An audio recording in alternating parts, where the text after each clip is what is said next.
कहाँ गए मेरे मीर, अब तुम कहाँ गए मेरे मीर। मन को जीते तन को जीते, मन को जीते तन को जीते, और हृदय को जीते। अब तुम कहाँ गए मेरे मीत, अब तुम कहाँ गए मेरे मीत।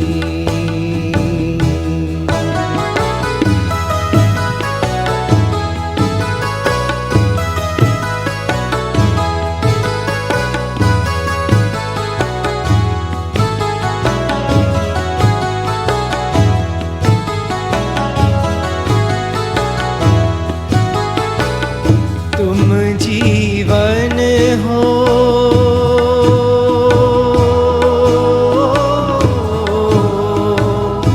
तुम वीणा हो,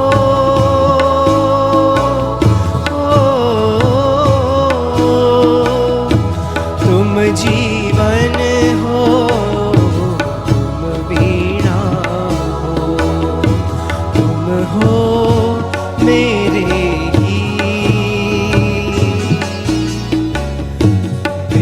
तुम्हारे सब कुछ सूना सूना पड़ा संगीत। तुम आ जाओ,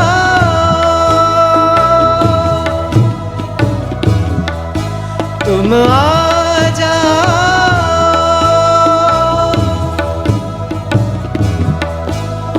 प्रियतम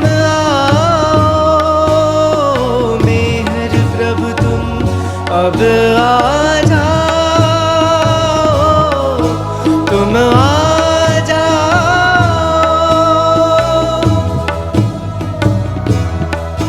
तुम आ जाओ।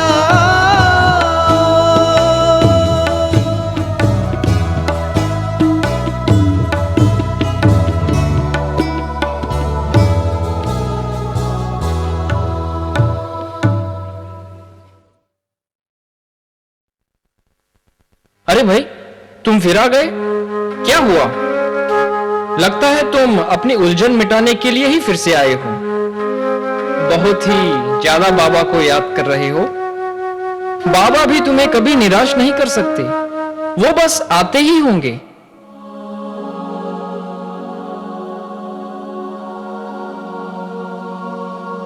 आओ भाई बैठो, कहो कैसे आना हुआ?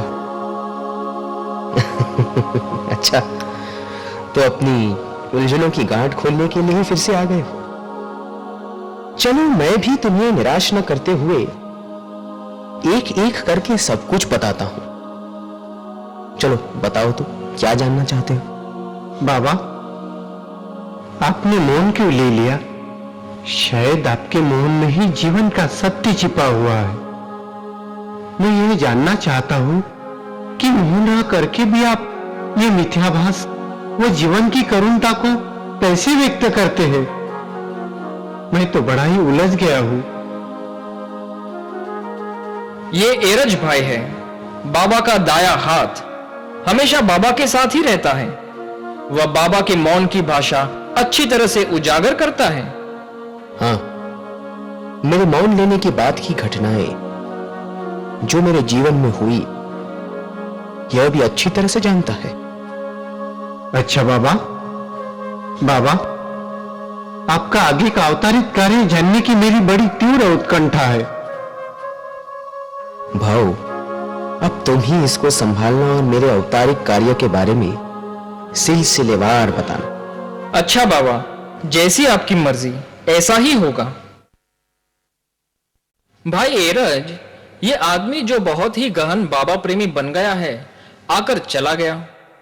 बाबा ने हमें ही उसे उनके पूरे जीवन का औपचारिक कार्य बताने का भार सौंप दिया है। हाँ, अब जब वह आदमी फिर से आएगा तब हमें ही सब घटनाएं सिलसिलेवार बतानी होंगी। चलो अब इस विशाल समुंदर में डुबकी लगाते हैं। बाबा के मौन लेने के बाद तो लोगों को बड़ी ही तकलीफ हुई थी। अपने प्रियतम की मधुर आवाज सुनने से वंचित जो हो गए थे। और तब बाबा ने एक स्लेट मंगवाई थी। उसी पर वो चौक से लिखते थे और जो कुछ भी उन्हें कहना होता था लिखकर ही बताते थे। एक बार तो मेहराबाद में वर्षा ना होने की वजह से सूखा पड़ गया था, जिसके लिए बाबा ने धूली जलाई थी और फिर वर्षा हो गई थी। हाँ, बाबा ने अपना महान ग्रंथ भी लिखना शुरू किया था, जिसके बारे में आज तक भी लोगों को पता नहीं है कि उसमें क्या है।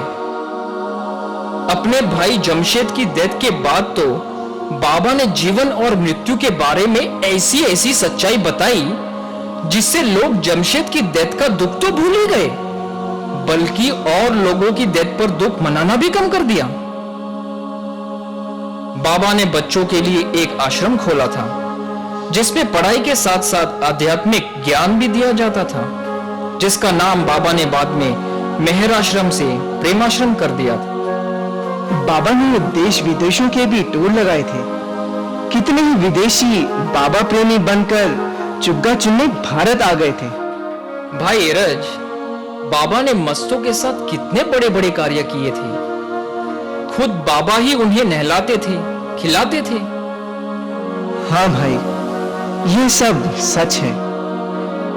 भाई एरज, बाबा ने तो अपनी समाधि की जगह भी पहले से ही तय कर रखी थी, जिसके ऊपर एक टोम बनाया गया था, जहां बाबा ने मास्टर इन सर्विट्यूड खुदवाया था।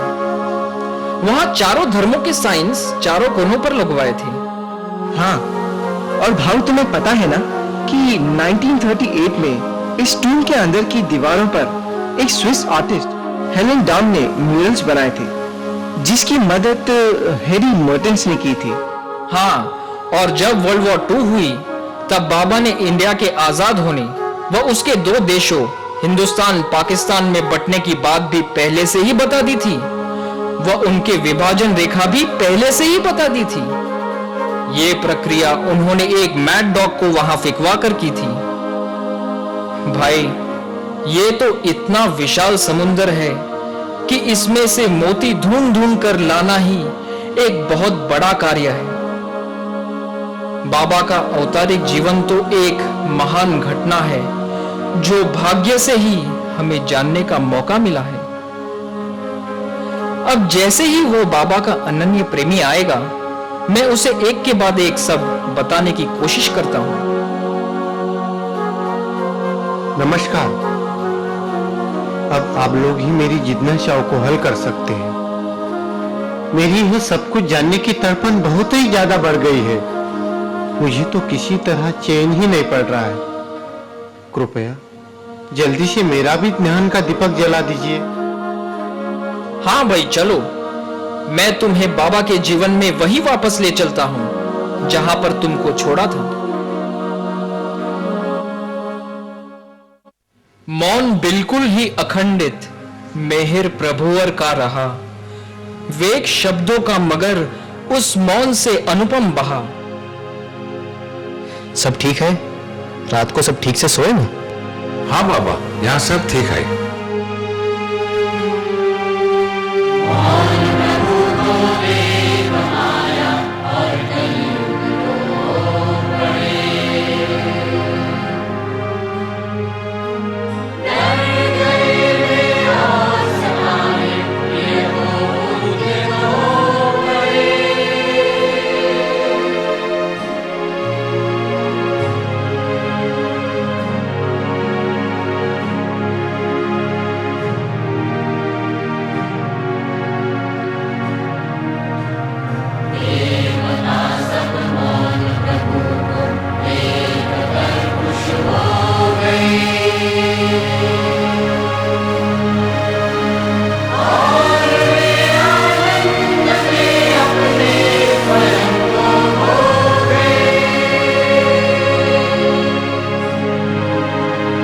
प्रभु ने हाथ एक ग्रंथ अनुपम महा, रखा किसी को साथ नहीं, कभी लिखते समय।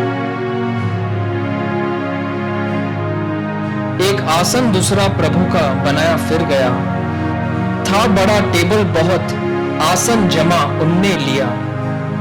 टेबल में ही थे प्रभु रहते दिन और रात, ग्रंथ लिखा करते वहां घंटों अपने हाथ।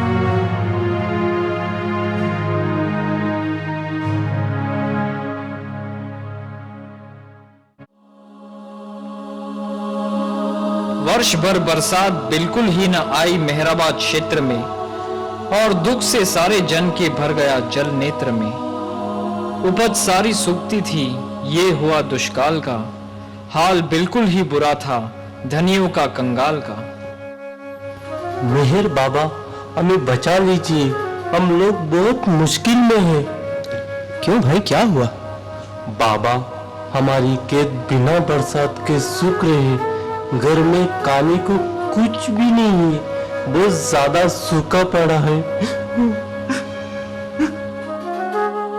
शांति रखो भाई, शांति रखो, धीरज से काम लो, सब ठीक हो जाएगा, शांति रखो। पादरी, बाबा तुम्हें बुला रहे हैं। हाँ विष्णु, आता हूँ। पादरी सुनो, यहाँ नीम के पेड़ के पास एक गड्ढा खोदो, कुछ लकड़ियां लाओ और यहाँ गड्ढे में धूनी जलाओ। शुरू हो जाओ, चलो।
देखो, अभी रात के 11 बज रहे हैं। खुदा ने तुम्हारी प्रार्थना सुन ली है, अब तुम लोग सीधे घर जाओ।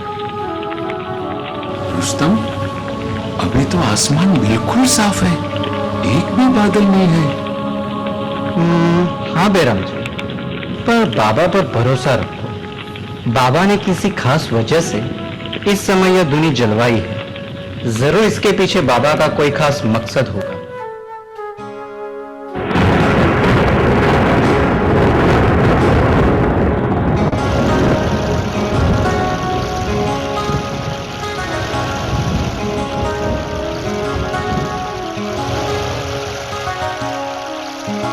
मेहर बाबा की जय।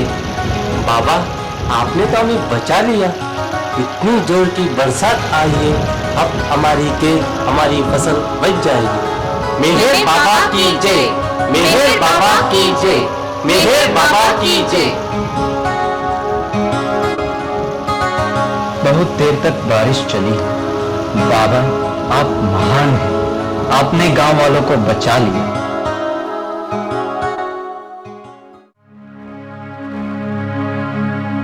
था जिला अहमदनगर में एक डाकू क्या बड़ा, नाम था सतमांग उसका, पास प्रभु के आ पड़ा। लोग डरते थे बहुत उस मांग के ही नाम से, और पुलिस घबरा उठती थी नीच उसके काम से।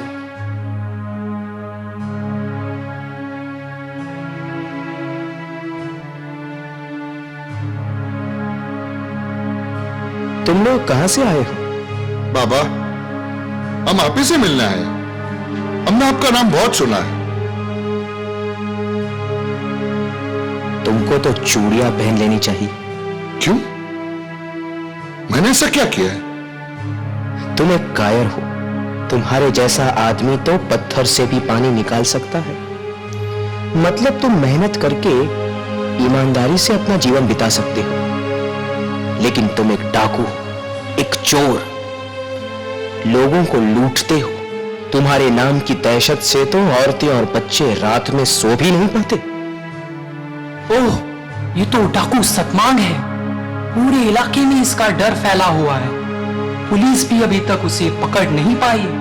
मुझे ये पेशा विरासत में मिला है। अगर मैं इसे नहीं करूं तो अपने आप को वो अपने परिवार को कैसे चलाऊंगा? तुम लोगों को लूटने के अलावा और कोई काम नहीं कर सकते? महाराज, आप मुझे बताइए कि मैं क्या करूं? अगर मुझसे कोई रोजगार मिल जाए तो ये काम छोड़ने के लिए तैयार हूं। वो तो तुरंत ही अरेंज हो जाएगा, मगर तुम चोरी करना कैसे छोड़ सकते हो? वह तो तुम्हारे शरीर के खून में है। नहीं महाराज, मैं कसम खाता हूं कि मैं ये काम हमेशा के लिए छोड़ दूं।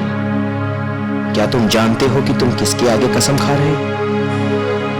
खुदा सब कुछ जानता है, क्या तुम्हें मालूम है? हाँ महाराज। मुझे अपना वायदा दो। अगर तुम मुझे अपनी दी हुई ज़बान से फिरे तो तुम्हारे शरीर में पैरालिसिस हो जाएगा। पादरी, इसके परिवार के पालन पोषण का पूरा इंतजाम कर दो। जी बाबा। और मांग, तुम मेहराबाद हर एक हफ्ते के बाद आना। चोरी करना छोड़ दिया मांग ने कुछ समय, अपना मुख वो मोड़ रहा दूर इस काम से।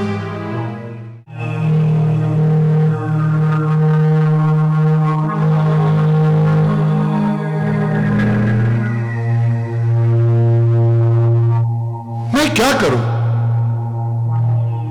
ये मुझे क्या हो रहा है? मैंने तो मेरे बाबा से वादा किया है कि मैं अब कभी भी चोरी नहीं करूं, मगर मेरे अंदर फिर से चोरी करने की ज्वाला जाग रही है। ओह, मैं क्या करूं?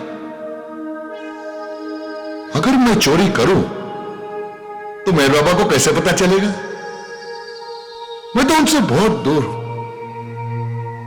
ओह, मैं तो चोरी करे बिना रह ही नहीं सकता। मुझे तो चोरी के लिए जाना ही पड़ेगा।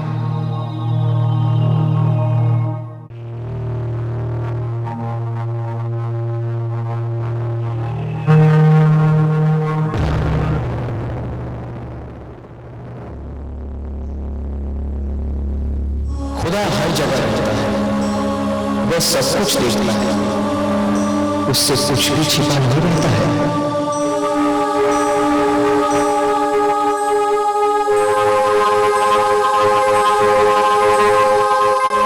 बाबा तो नहीं है, बाबा तो नहीं है, बाबा तो नहीं है, बाबा तो नहीं है।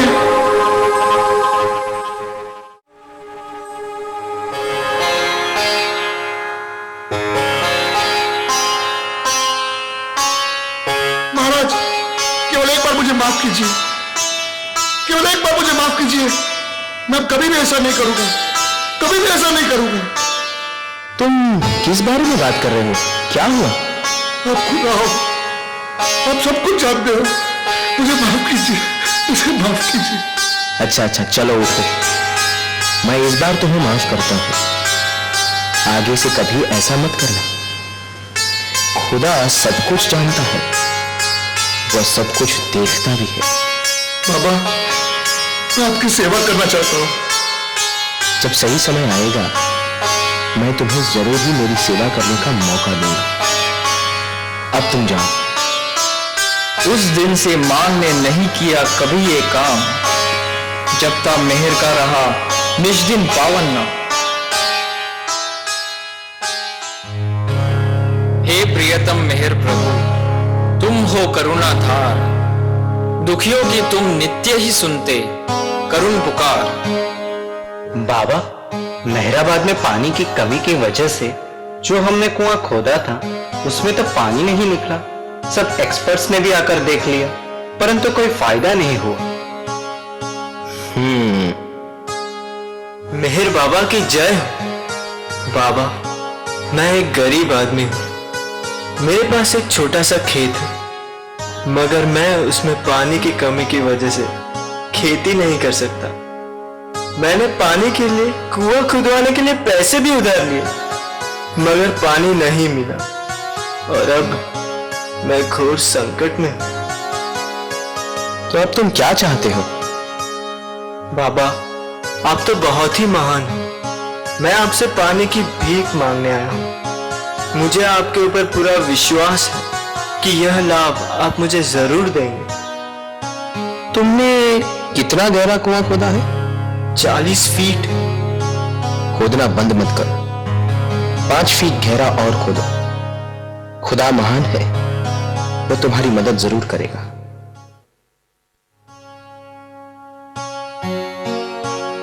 आज मैंने एक बहुत ही बड़ी गलती कर दी। पता नहीं ये कैसे हो गई। मैंने उस आदमी से यह कह तो दिया कि 5 फीट और खोदो, पर अगर उसे पानी नहीं मिला तो क्या होगा? वह मेरे और खुदा के ऊपर विश्वास खो देगा। लेकिन यहां तुम जो कुआं खोद रहे हो उसमें तो पानी ही नहीं मिल रहा है, तो उसे पानी कैसे मिलेगा? मैंने आज एक बहुत ही बड़ी गलती कर दी।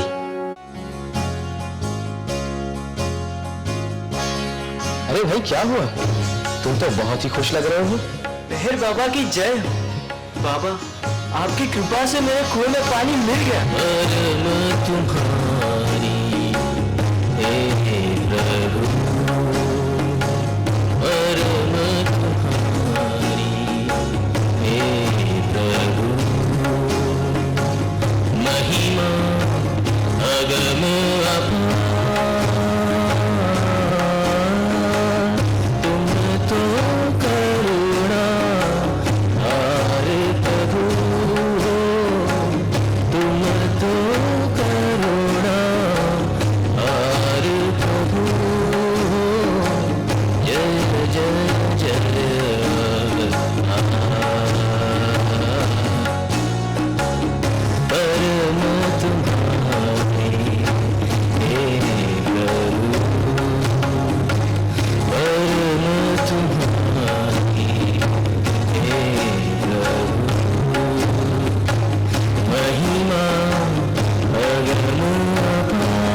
मेरे ऊपर विश्वास करो, मैं तुम्हें सच बता रहा हूं, मैंने कुछ नहीं किया।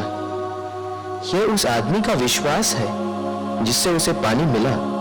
बाबा, हमारे बारे में क्या? हम भी कुआं खोद रहे हैं, मगर हमें तो पानी नहीं मिला। मैं खुदा हूं और मैंने तुम्हें मेरे लिए कुआं खोदने के लिए कहा। विश्वास रखने के लिए ऐसा कोई होना चाहिए जिसमें विश्वास भरो, मगर मैं अकेला हूं, मेरे साथ कोई नहीं है। मैं जानता हूं विश्वास काम करता है, इसीलिए तुम्हें पानी नहीं मिला। लेकिन हमें आपके ऊपर विश्वास है, तो हमें पानी क्यों नहीं मिला? मैं उसके बारे में नहीं जानता, लेकिन मैं ये जरूर जानता हूं कि गांव वाले को सिर्फ विश्वास के ऊपर ही पानी मिला। मैंने कुछ नहीं किया। तो फिर आपके साथ रहना बेकार है। आप सोचते हैं कि हमें आपके ऊपर विश्वास नहीं है। हम आपके साथ दिन रात रहते हैं, लेकिन हमें आपके ऊपर विश्वास नहीं है। केवल उस गांव वाले को जो केवल एक दिन आए, इतना विश्वास हो गया कि उसे पानी मिल गया।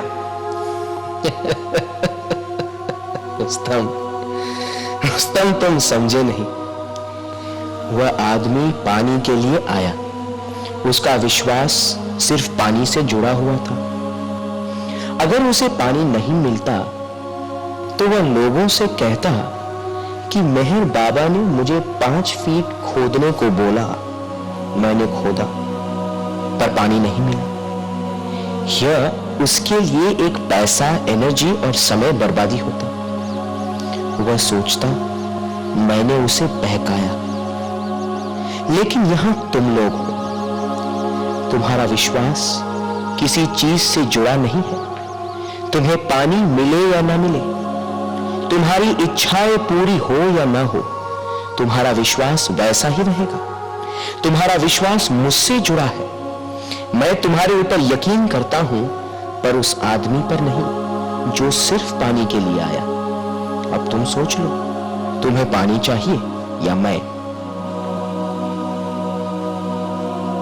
हाँ बाबा, आप ठीक कहते हैं। हम आपको तो किसी भी कीमत पर नहीं छोड़ सकते। देखो, चाहे मैं कैसी भी उल्टी सीधी हरकतें तुम्हारे सामने करूं, तुम्हारा मेरे ऊपर से विश्वास हिलना नहीं चाहिए, क्योंकि तुमने मुझे खुदा माना। मैंने तुम्हें यहां तुम्हारी आशाओं रूपी मूर्ति को पूरी करने के लिए नहीं रखा है, बल्कि उस मूर्ति को टुकड़ों में तोड़ने के लिए रखा है। जी बाबा, हम आपके ऊपर अपने विश्वास को कभी खंडित होने नहीं देंगे।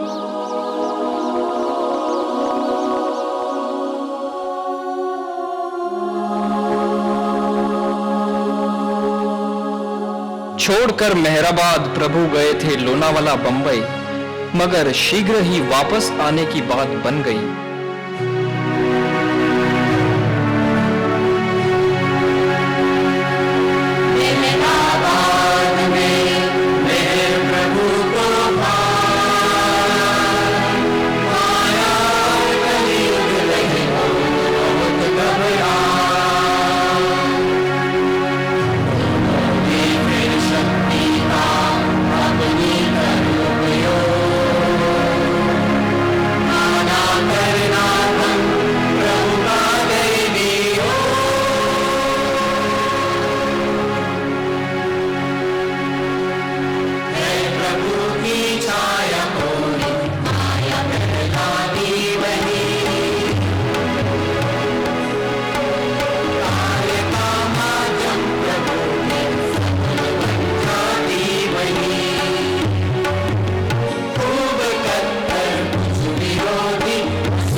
बाबा कौन है? यह सब क्या है? क्या असलियत है? छोड़ो यार, जाने दो, चलो चलते हैं। हाँ हाँ, चलो चलो।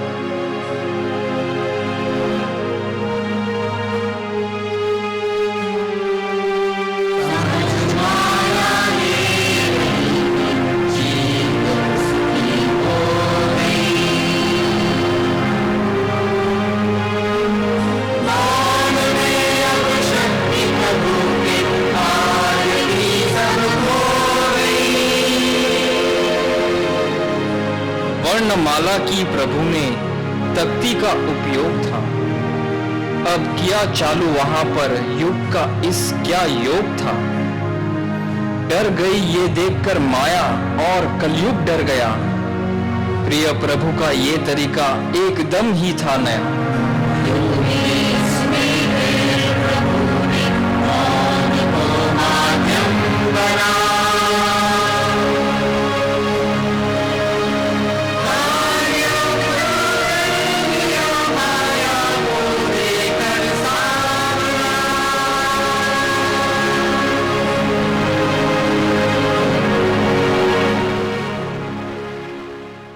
प्रभु जी, बाबा ने तो मोल लेने के बाद अपने अवतारित कार्य प्रारंभ कर दिए। उन्होंने धुनी जलाकर कितने गांव वालों के प्राणों की रक्षा की और जातिवाद और धर्मभेद के लिए भी शिक्षा दी। उनके आश्रम में तो सब धर्मों के लोग एक साथ खाते पीते थे। हाँ भाई, ये तो बाबा ने हम बड़ों के लिए किया, मगर तुम्हें पता है बाबा ने बच्चों के साथ कितना बड़ा स्पिरिचुअल कार्य किया। बाबा ने बच्चों के लिए प्रेम आश्रम खोला था, जिसमें बाबा ने कितने ही बच्चों को आध्यात्मिक रूप से ऊंचा उठा दिया था। बच्चों के साथ यह अनुभव तो बड़ा अलग रहा होगा। हाँ, ये तो है। फिर देखते हैं। पाठशाला एक खोलने की फिर प्रभु ने बात की और कहा, शिक्षा अलग बिल्कुल ये होगी जात की। पाठशालाएं बहुत है शिक्षा की संसार में, पर यहां आध्यात्मिक शिक्षा रहेगी प्यार में। तो अब ये तय हो गया कि बच्चों के लिए एक आश्रम खोला जाए। पहले इसको हम आरण गांव में खोलेंगे, जहां शाहनी फैमिली क्वार्टर्स में रहते हैं। बैराम जी ठीक है ना? हाँ बाबा, फिर बाद में एक नई इमारत बनवाई जाएगी। रुस्तम, इस बात को जरा ध्यान से सुनो कि किसी भी बच्चे का आश्रम से बाहर के किसी भी आदमी से कोई कनेक्शन नहीं रहेगा। मंडली के वे लोग भी जो आश्रम से डायरेक्टली कनेक्टेड नहीं है, बच्चों से नहीं मिलेंगे। अच्छा बाबा, यह शिक्षा एक नॉर्मल शिक्षा से एकदम अलग होगी। इसमें बच्चों को आध्यात्मिकता का ज्ञान दिया जाए। बाबा, क्या इसमें सिर्फ लड़के होंगे? हाँ जान, सिर्फ लड़के ही मेहर आश्रम में आ सकते हैं। बैराम जी, मेहर आश्रम की सारी एक्टिविटीज व मैनेजमेंट आप ही देखेंगे। आपके साथ पेंडू, सिद्धू और छगन रहेंगे। रुस्तम, तुम मंडली के मैनेजर रहोगे। ठीक है बाबा। बैराम जी, आज से आपका नाम बुआ साहब होगा। आप मेहर आश्रम के मैनेजर होंगे। अच्छा बाबा। रुस्तम जी बाबा। आज से तुम बड़ा साहब कहलाए जाओगे और अफसरी तुम्हारा नाम होगा राव साहब। तुम बोर्डिंग के मैनेजर होगे। जाल? हाँ बाबा, कहिए मेरे लिए क्या हुक्म है? तुम मेरे पर्सनल ऑर्डरली होगे। और पादरी, तुम रोज 3 घंटे बच्चों को पढ़ाओगे। और विष्णु, तुम फुल टाइम टीचर रहोगे। ठाके, तुम प्रिंसिपल रहोगे। अच्छा बाबा। मैं तुम सबको बाकी के रूल्स बाद में बताता रहूंगा। किया प्रबंध अनुरूप शाला का प्रभु ने वहां। शिक्षा का ये रूप सब शिक्षा से भिन्न था। लेके 14 बच्चे बैदुल आ गए ईरान से। हेतु पढ़ने के वे आए थे वहां पर ध्यान से। सैकड़ा 2 से अधिक बच्चे वहां पर आ गए। धर्म के सब, जाति के सब बच्चे प्रभु ने पा लिए।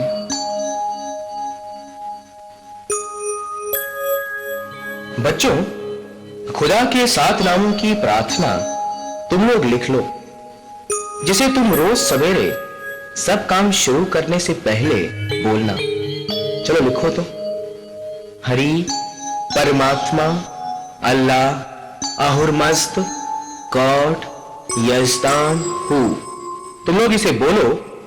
आगा अली, पहले तुम बोलो, फिर राम जी और राजा राम बोलेंगे। चलो बोलो तो। हरि, परमात्मा, अल्लाह, अहुरमस्त, गॉड, यजदान हूँ। हरि, परमात्मा, अल्लाह, अहुरमस्त, गॉड, यजदान हूँ। हरि, परमात्मा, अल्लाह, अहुरमस्त, गॉड, यजदान हूँ। किया शुरू उपवास मेहर प्रभुवर ने वहां। पूर्ण 5वें मास और 15 दिन तक रहे। विष्णु, ढाके, बुआ साहब, राव साहब, सब लोग ध्यान से मेरी बात सुनो। आज मैं तुम लोगों को यह आदेश देता हूं कि मेहर आश्रम का कोई भी शिक्षक, यहां तक कि प्रिंसिपल भी बच्चों को नहीं छुएगा। जी बाबा। क्यों, सब ठीक है ना? बच्चे सब ठीक है ना? जी बाबा। देखो, मेरी इच्छा इस समय इन लड़कों को आध्यात्मिकता की राह में आगे बढ़ाने की है। और कुछ लड़के तो मुझे मेरे रियल सेल्फ में देखेंगे, जो कि मैं वास्तव में हूं। इसलिए उन लोगों को मुझसे प्रेम करने के लिए और भी ज्यादा प्रेरणा दो। हाँ, आप ठीक कहते हैं बाबू। आजकल तो इन बच्चों में से कोई भी रोना शुरू कर देता है, किसी तरह चुप नहीं रहते। कभी कभी तो ये लोग रोते रोते ही सो जाते। ये लोग मेरे प्रेम में ही ऐसा करते हैं, और आगे आगे ये बच्चे बहुत ही अजीब अजीब हरकतें भी करेंगे। अच्छा बाबा। अरे जाओ तो, जरा जल्दी जाके देखो तो क्या प्रॉब्लम है। जाओ जाओ।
बच्चों, इतना जोर जोर से क्यों रो रहे हो? क्या बात हो गई?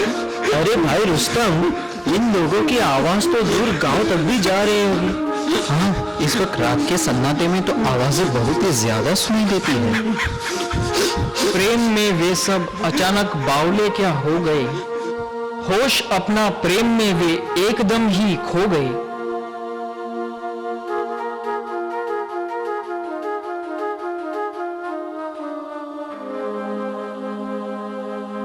मैं तुम्हारी इस अवस्था से पूरी तरह से संतुष्ट हूं। तुम्हारा यह रोना तुम्हारे प्रेम को प्रकट करता है। मगर जब मैं तुम्हें रोना बंद करने के लिए आदेश दूं, तुम्हें रोना बंद कर देना चाहिए। अपने प्रेम को मत रोको, इसे बढ़ाओ, मगर मेरा आदेश भी मानो। क्यों, ठीक है ना? हाँ बाबा, आपका आदेश तो सबसे ऊपर है। देखो, एक सद्गुरु के पास असीमित शक्ति होती है और वह किसी को भी एक फ्रैक्शन ऑफ अ सेकंड में रियलाइज करवा सकता है। अच्छा बाबा।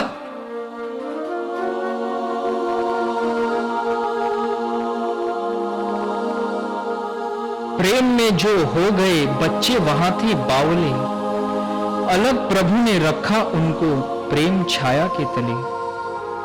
प्रेम आश्रम खुल गया उन सारे बच्चों के लिए, पाठशाला के नियम से मुक्त वे सब हो गए। था अली आगा वहां पर एक लड़का प्यारा, था मिला उसको प्रभु का बहुत ज्यादा आसरा। बाबा किधर है? दिखाई नहीं दे रहे। बाबा, बाबा, आप कहाँ हैं? आप कहाँ हैं बाबा? अरे बच्चों, हाँ आओ, मैं तुम्ही लोगों को ढूंढ रहा था। आओ बैठो।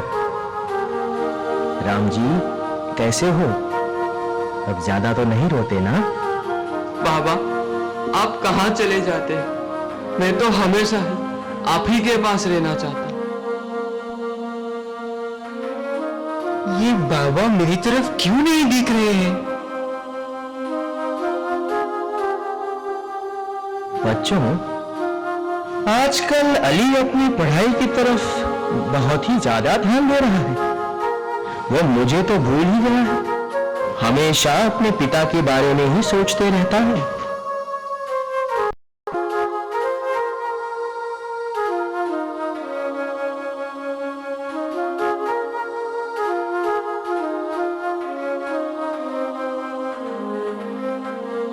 राव साहब, जाओ जल्दी से अली को पकड़ कर वापस लाओ यहां पर। अली, उठो।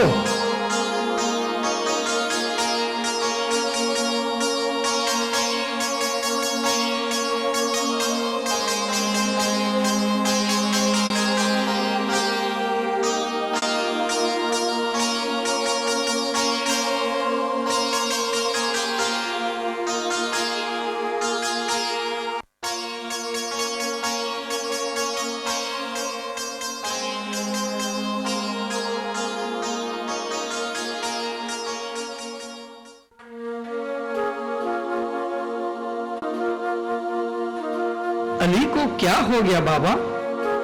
राव साहब, अली को डिवाइन साइट मिल गई है। जाओ उसे जगाओ, उसे प्रश्न पूछो। अली, तुम कैसे हो? खुश। तुम्हें क्या दिखाई देता है? बाबा। कहाँ? सब जगह। इसे हॉस्पिटल ले जाओ राव साहब, और इसकी ठीक से देखभाल करो। जाओ। देखता प्रभु को रहा, अली हर जगह हर एक में, होश खोकर होश में था, एक के वो एक में। 3 दिन आनंद वो हालत का इस लेता रहा, जगत और कुछ भी नहीं वो सामने पाता रहा। बाबा, कृपया आप मुझे बोलने की ऐसी शक्ति दीजिए जिससे कि मैं ये बोल सकूं और दुनिया के सामने ये डिक्लेयर कर सकूं कि मैंने पूरे टाइम सिर्फ आपको ही हर जगह देखा है। मैंने आपको देखने जो रियल एक्सपीरियंस लिया है उसको जोर से बोल सकूं। अली, तुम एक बहुत ही प्यारे बच्चे हो। तुम्हारा ये एक्सपीरियंस तुम्हारे डिवाइन लव को और भी ज्यादा बढ़ाएगा, मगर अभी तुम अपनी पढ़ाई में ध्यान दो। अली ने उनकी दिव्यता को देखा था और पूरे संसार को यह डिक्लेयर करने की इच्छा रखता था, मगर उस बच्चे की बात पर कौन विश्वास करता?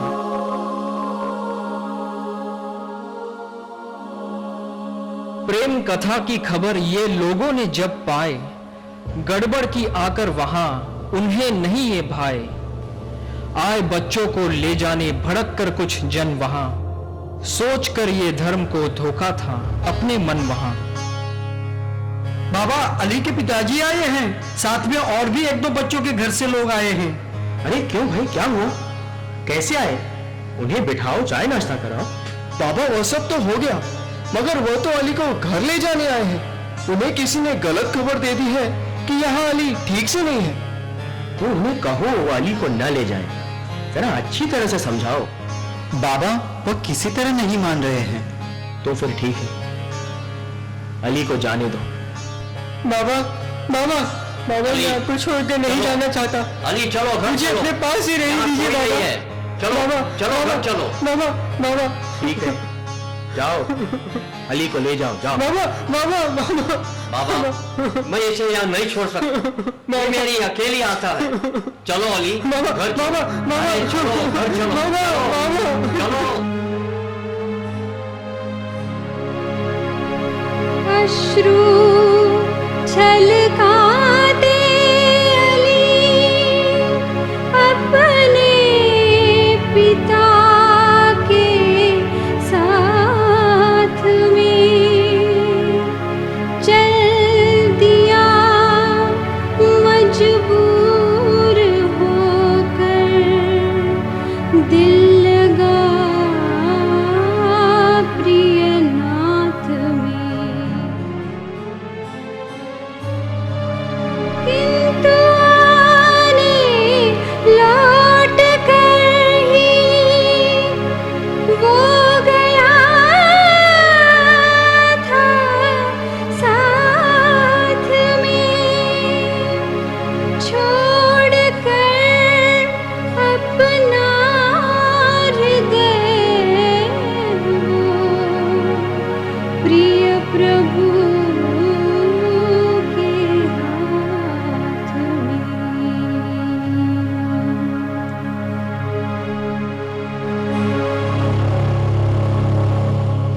गया वहां से जब अली प्रभु और हुए उदास, तल घर में एकांत का छोड़ा उन्होंने वास।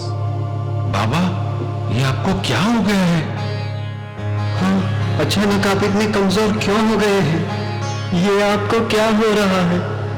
मुझे तो बहुत ही घबराहट हो रही है। बाबा, क्या ये सब अली के जाने से हो रहा है? बाबा, अभी राव साहब वो बैतूल का तार आया है, वो अली को वापस ला रहे हैं। मैं मर रहा हूं। तड़पता प्रियतम के हेतु विरह में प्रेमी सदा, किंतु उसके हेतु तड़पे उससे ज्यादा ही खुदा। प्रेमियों के हेतु प्रियवर क्या तड़पते रात दिन,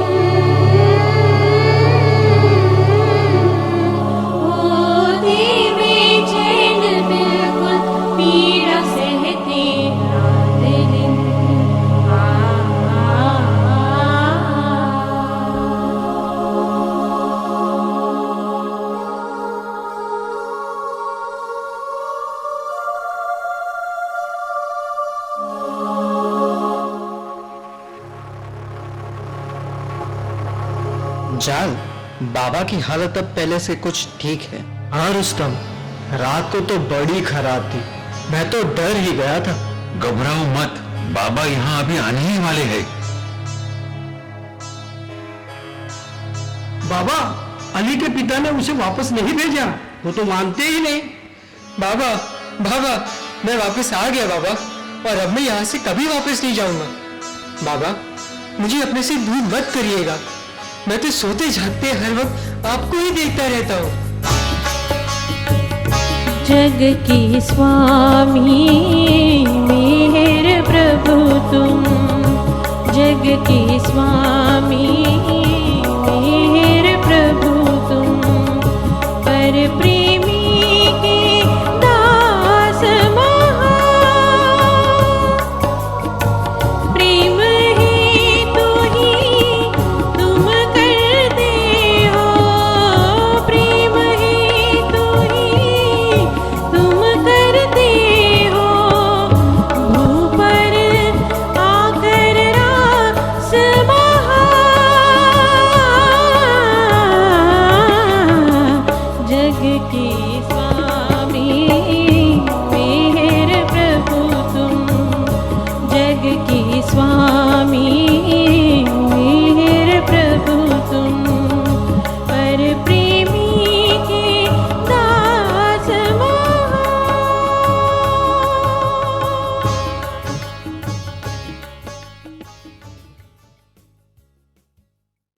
योजना अब बंद करने की प्रेमाश्रम बन गई। आग बच्चों के हृदय में थी, वहां जलती रही। काम ये मेहर प्रभु का पूर्ण अब था हो गया। प्रेम में उन बच्चों के दिल ने वहां था रो लिया। कर विदा प्रभु ने दिया उन बच्चों को सब प्रेम से, बंध गए थे वे सभी बस प्रेम के ही नेम से।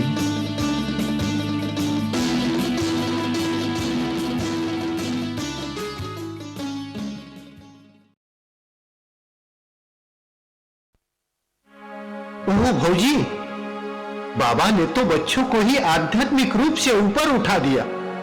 बच्चे कितने ज्यादा उनके प्रेम में डूब गए। मैं तो भाव विभोर हो रहा हूं।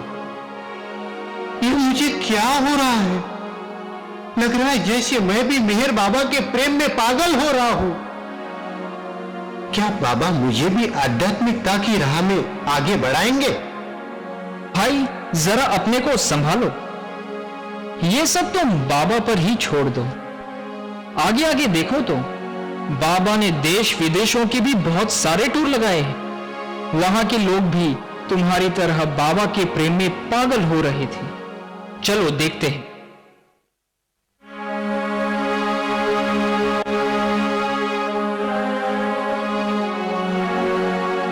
मेहर प्रभु जल मार्ग से पहली बार विदेश गए, वहां देने सुधा दिखलाने निज वेश, करने भेंट जहाज में प्रिय गांधी जी आए, बहुत प्रेम से प्रभु मिले उनसे अति हर्षाए। प्रिय प्रभु ने प्रेम से मुस्काते उनसे बात की, राह की अनुपम हकीकत गांधी जी को ज्ञात की। ग्रंथ अपना पढ़ने के लिए दे दिया फिर उनको वही, बताया कि प्रेम के बिन राह में कोई जाता नहीं।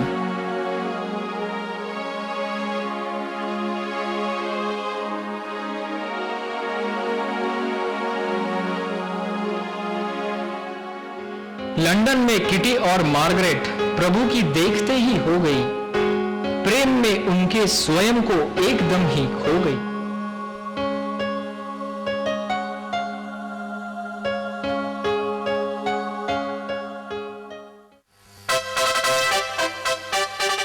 अमेरिका जा मेहर प्रभु ने कैसा अद्भुत काम किया, फंसा जाल में कुछ प्रियजन को, पीने को बस जाम दिया। पहुंच फिर लंदन गए जेम्स डगलस, प्रश्न लेकर अनेकों आ गए, मुग्ध प्रभु को देख हुए वे और उत्तर पा गए। यत्न पढ़ने वर्णमाला तख्ती का उसने किया, पढ़ फिर बिल्कुल न सका और छोड़ फिर उसने दिया। प्रश्नों के सब उत्तरों में प्रिय प्रभुवर ने कहा, धर्म सारे है बराबर तुम सुनो मेरे लिए, मैं किसी भी धर्म से संबंध कुछ रखता नहीं, मैं सारे धर्मों को मिलाने के लिए ही बस आया यहां पश्चिम में, यही मेरा उद्देश्य है शांति व तालमेल बनाने के लिए।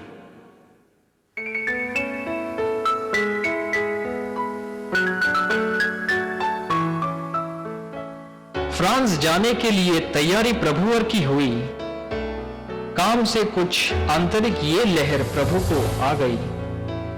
चुन लिए प्रभुवर ने बाग के पंछी वहां, गीत गाने के लिए सब आग के पंछी वहां।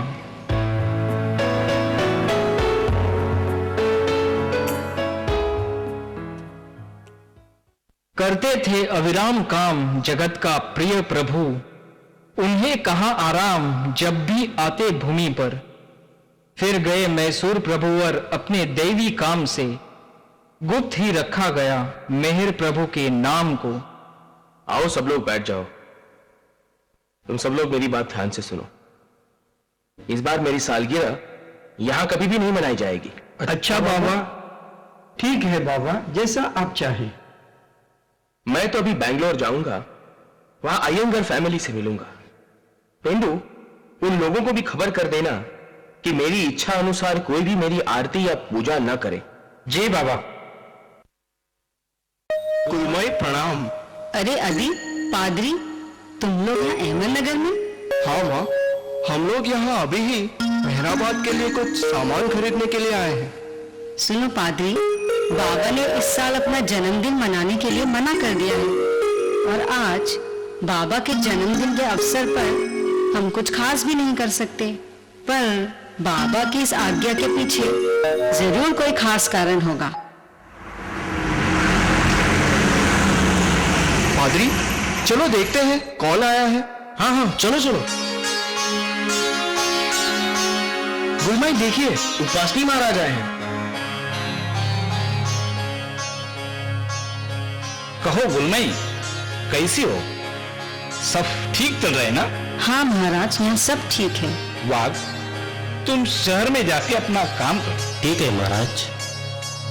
जो भी सद्गुरु करते हैं वो पूरी सृष्टि के लिए होता है।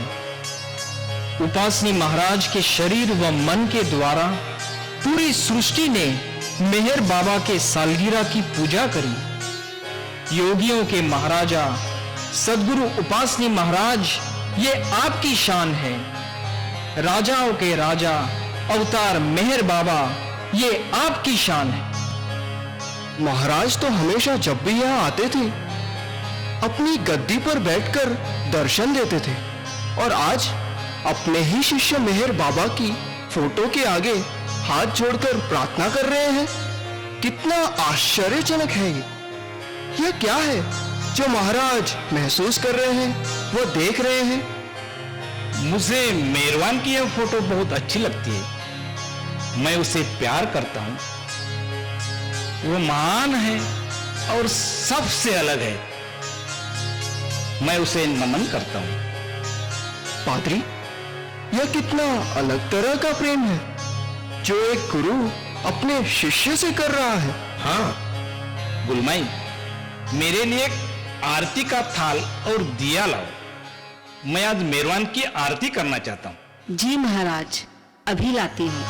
अरे गुलमाई, मेहरबान को ये बता देना कि मैं उसकी सालगिरह पे यहाँ आया था और मैंने उसकी तस्वीर के सामने प्रार्थना और आरती की। जी महाराज, जरूर।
अब कार्य प्रभु ने नए शुरू किए।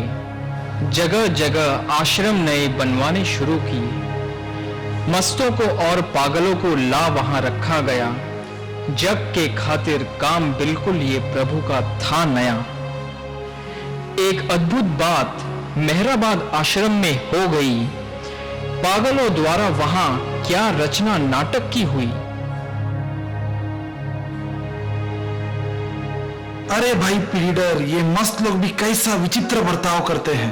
हाँ होगी, इनको खिलाना पिलाना नहलाना कितना मुश्किल का काम है। हाँ भाई, हम लोग तो उनको खुश रखने की पूरी कोशिश करते हैं।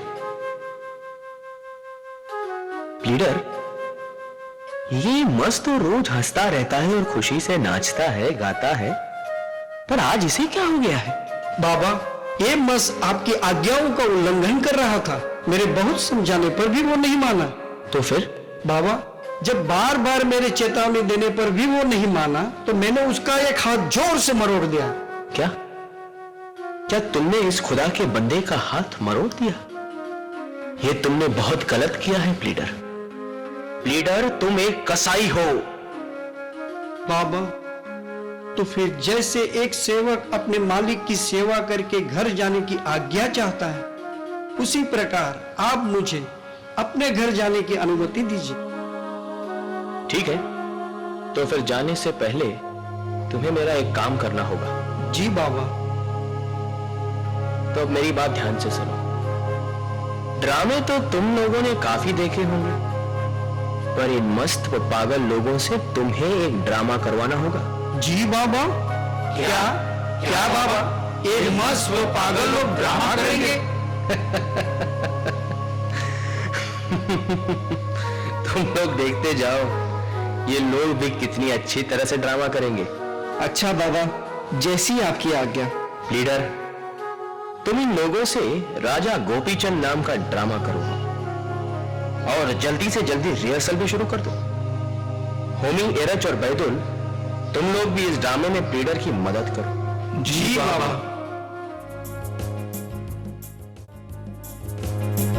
प्रभु का काम अपार, होए बुद्धि के वो परे। समझ न आवे सार कभी बुद्धि की शक्ति से। समझ समझ को पाए, पर्दा है बस समझ ही। समझ जाए तब आए, ज्ञान अगम दैवी महा ही। बोलो बोलो, महाराज मैं आपकी सेवा में उपस्थित हूँ। बोलो महाराज मैं आपकी सेवा में उपस्थित हूँ।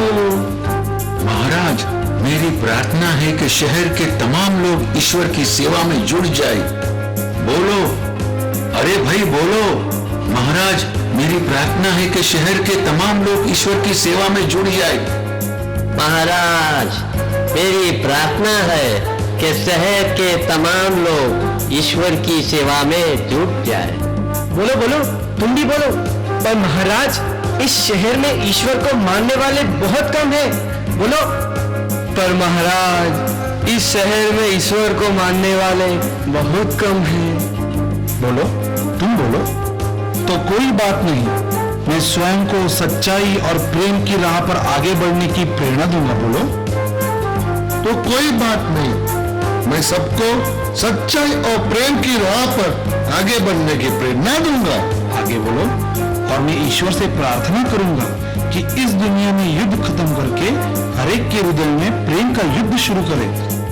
और मैं ईश्वर से प्रार्थना करूंगा कि इस दुनिया में युद्ध खत्म करे और हर एक के हृदय में प्रेम का युद्ध शुरू करे।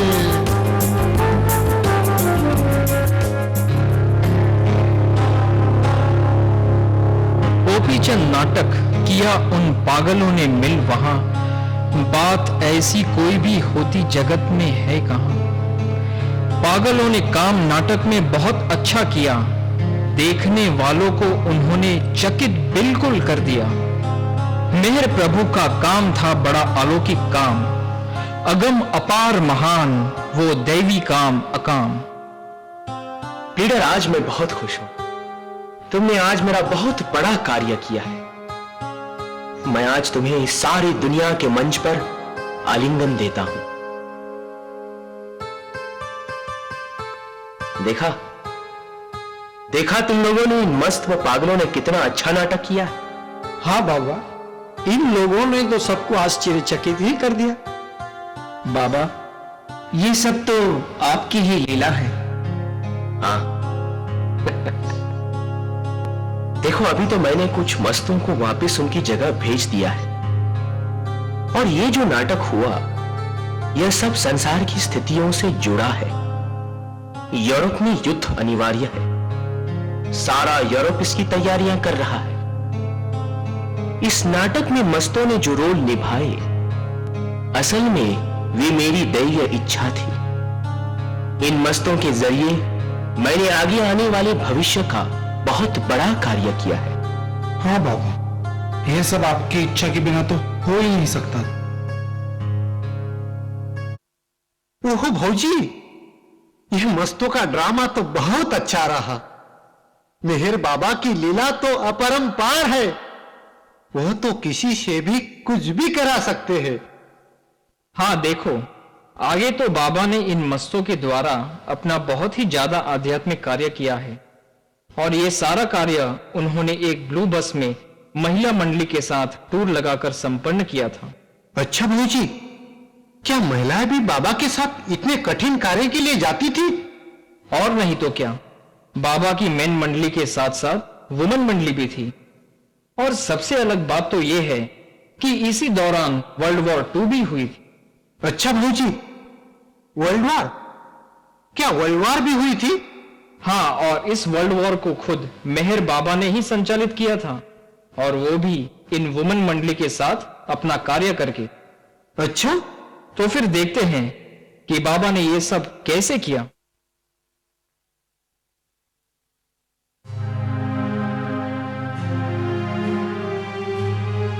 अब प्रभु को लाडले मस्तों से मिलने के लिए धाम में जाना था, भिन्न भिन्न सेवा करने के लिए।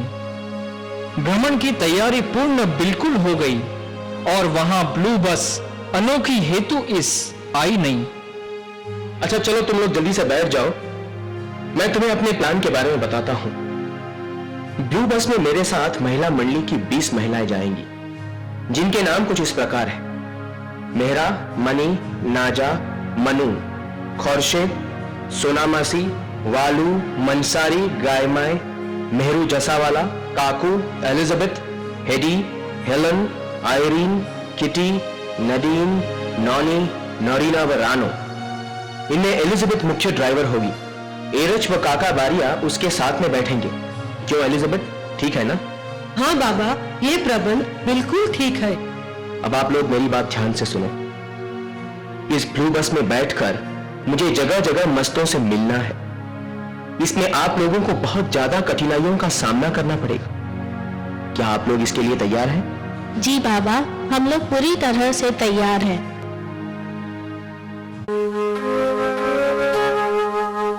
आगरा, दिल्ली, बनारस, कानपुर, अजमेर में, वृंदावन, उज्जैन, पुष्कर वे गए इस सैर में।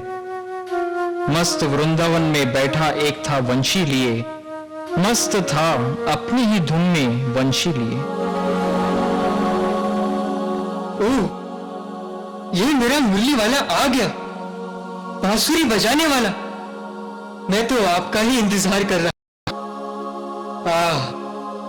मेरा कृष्ण आ गया, मेरा कृष्ण आ गया, मेरा कृष्ण आ गया। जब मैं मथुरा, वृंदावन की यह जगह देखता हूं तो मैं अपनी पुरानी भूमि को याद करता हूं। ये सब मेरी पुरानी यादगार जगह हैं। जब मैं कृष्ण था तो यहां मैं गोपियों के साथ रास रचाकर बांसुरी बजाता था और मेरी राधा मेरे पास भाग कर आती थी। अच्छा बाबा?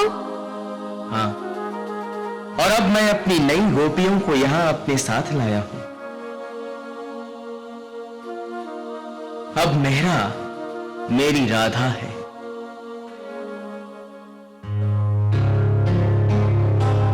लेते थे पहचान प्रभु को ऊंचे मस्त सब, लेकिन प्रिय भगवान थे सेवा करना चाहते। मस्त प्रभु के प्राण थे, प्राण प्राण के प्राण। मेहर प्रभु का प्रेम क्या, अगम प्रेम भगवान। आओ सब लोग बैठो। बाबा, आज तो मस्तों के साथ कार्य करते हुए आप बहुत थके हुए लगते हैं। हाँ, ये मस्त लोग भी क्या ऊंची हस्ती होते हैं। आज मैं तुम लोगों को मस्तों के बारे में बताता हूँ। हाँ हाँ बाबा, हम लोग तो बहुत ही उत्सुक हैं। देखो, ये मस्त लोग मेरे साथ रहने में बहुत खुशी महसूस करते हैं, क्योंकि वे बाबा को देख सकते हैं कि बाबा वास्तव में क्या है, जो कि अपनी ग्रॉस आइज से तुम लोग नहीं देख सकते। वे मेरे दैवीय रूप को देख सकते हैं। मैं इन खुदा को प्रेम करने वालों से बहुत ही प्रेम करता हूं। खुदा के प्रेम में अपने शरीर की जरूरतों का भी इन्हें ध्यान नहीं होता। बाबा, हम ये कैसे पता लगा सकते हैं कि कौन मस्त है और कौन मैड? हाँ, ये एक बड़ा अच्छा सवाल है। देखो, कोई भी आम आदमी मस्त और मैड के बीच फर्क पता नहीं कर सकता। सिर्फ परफेक्ट मास्टर ही अपने दैवीय ज्ञान से यह पता कर सकता है। फिर भी मस्तों की कंपनी में कोई भी खुश रह सकता है, जबकि मैड आदमी के साथ लोग डिप्रेशन व सैडनेस महसूस करते हैं। एक साधारण मैड आदमी का दिमाग दुनियावी तकलीफों के कारण फेल होता है, लेकिन गॉड मैड आदमी अपने माइंड का संतुलन लगातार खुदा के बारे में सोचने के कारण खो देता है। क्यों बैदू, ठीक है ना? हाँ बाबा, बाबा आपकी ही कृपा से मैं एक ही दृष्टि में एक जेन्युइन मस्त को पहचान सकता हूं।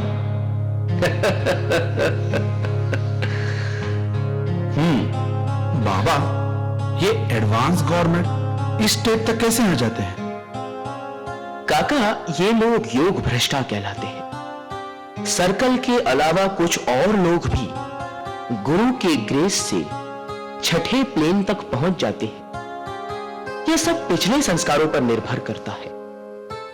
इनकी आत्माएं इस पथ पर अपनी पिछली जिंदगियों से चल रही है।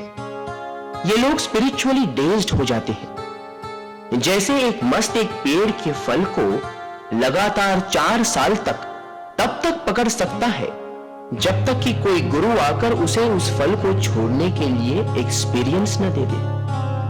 मगर बाबा, शारीरिक तौर पे ये लोग ऐसा कैसे कर पाते हैं? एरच ये लोग मेंटल बॉडी के स्टेट में आ जाते हैं। इस स्टेट में जो सोल जितनी एडवांस होती है उतनी ही उसके अंदर पावर आ जाती है। यही पावर उसकी फिजिकल बॉडी को स्ट्रेन से बचाती है। बाबा, एक बात मेरी समझ में नहीं आती कि ये मस्त लोग एक एक काम के लिए इतना परेशान क्यों करते हैं। देखो, ये मस्त लोग खुदा में इतना डूब जाते हैं, ये अपनी बॉडी से ही बेखबर हो जाते हैं। अगर कोई इन्हें हिलाए तो भी ये आसानी से नहीं हिलते। हम देखते हैं कि मजदूर मस्त खाते हैं, पीते हैं, लेकिन उसके बारे में खुद उनको भी कुछ पता नहीं होता कि वे क्या कर रहे हैं। उदाहरण के लिए, जब एक आदमी सोते में बोलता है, गाता है या रोता है, दूसरे उसे सुन सकते हैं, लेकिन वह व्यक्ति खुद इसके बारे में नहीं जानता। इसी तरह किसी भी काम में मस्त की इच्छा शामिल नहीं रहती। इसीलिए इन लोगों को उठाना, कुछ करवाना बहुत ही मुश्किल कार्य होता है।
आए ले अजमेर से चाचा को बैतुल भी वहां, चैन पाते थे प्रभु और मस्त मिलते थे जहां। बाबा, ये मज्जूब चाचा है।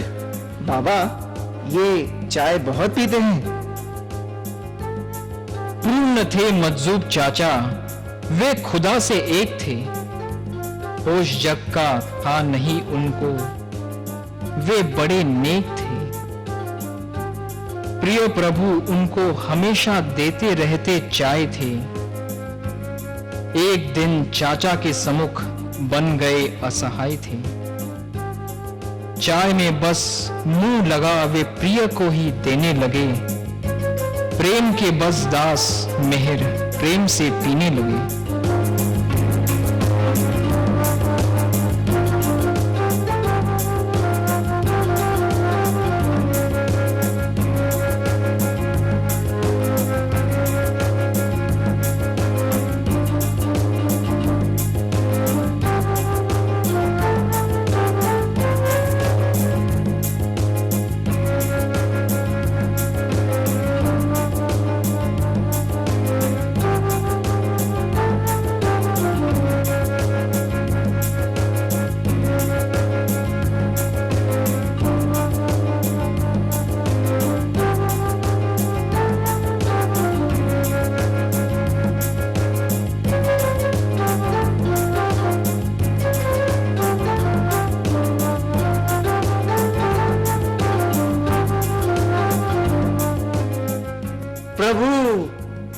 प्रभु। युद्ध की जग में तैयारी हो रही थी जोर से, शस्त्र हिंसक मिल गए थे माया की ही ओर से। आ गए उन सब ग्रहों से जन्म लेकर लोग थे, जिन ग्रहों में बुद्धि का वे करते आए भोग थे। आने से उन लोग के बढ़ता है विज्ञान, भू पर होता युद्ध है, होता जटिल महान।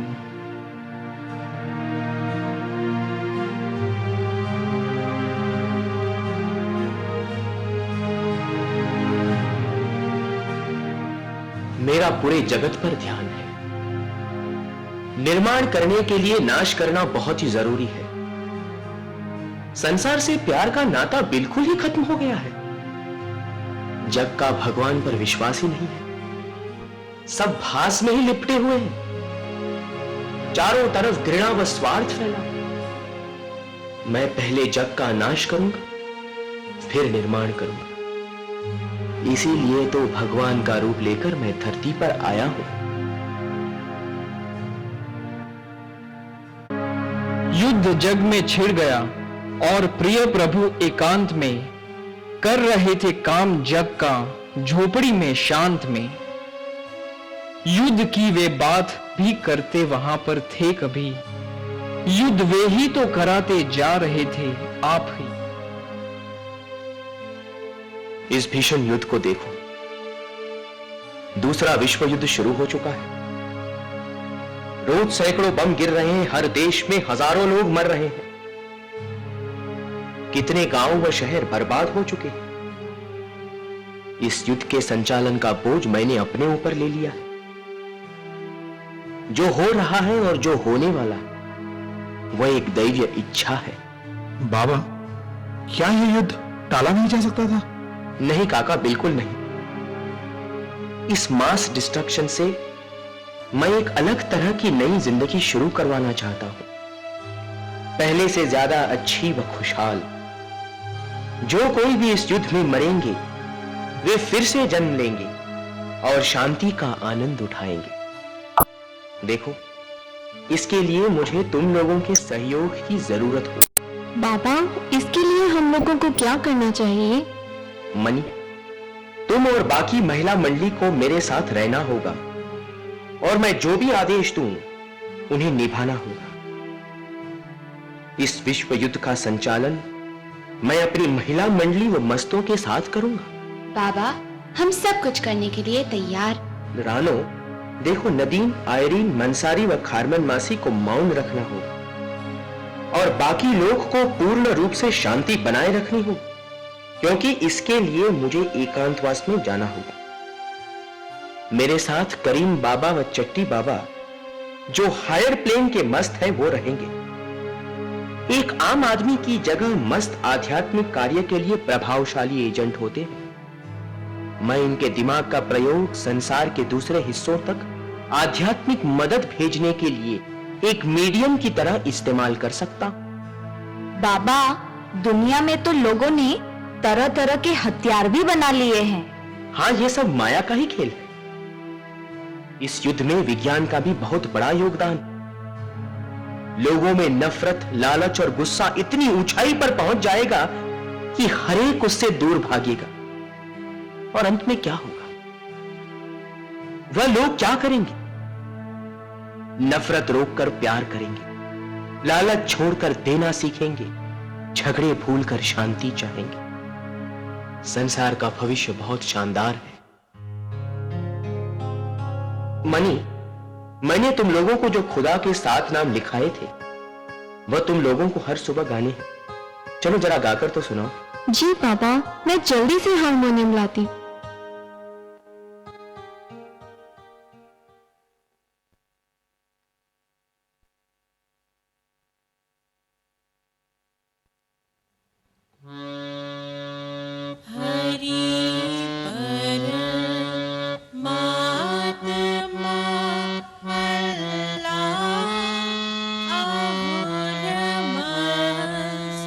God, yes,